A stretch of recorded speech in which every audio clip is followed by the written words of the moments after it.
Donc, la première étape pour vraiment rendre le sujet concret a été d'apporter le plus d'échantillons possible de matériaux de construction parce que le cours est divisé en 12 semaines et puis à chaque semaine, il y a des thèmes différents.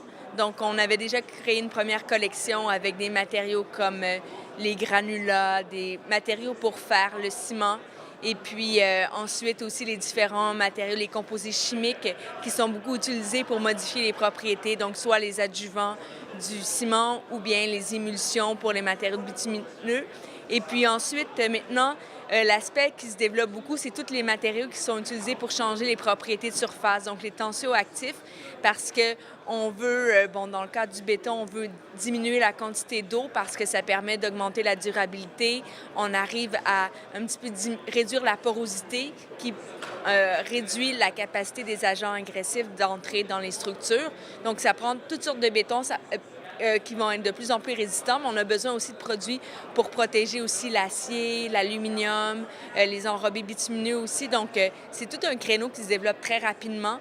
Donc, il faut mettre en place des méthodes de laboratoire pour comprendre ce qui se passe à la surface des matériaux. Donc, on a aussi fait beaucoup de mesures, mais on est en train de développer le protocole pour mesurer l'énergie de surface qui est faite avec des mesures d'angle de contact. Et puis, on a testé, bon, il y a même les fibres comme le coton. On a testé aussi sur des composites en fibre de verre. On veut le faire cet été sur les composites en fibre de carbone.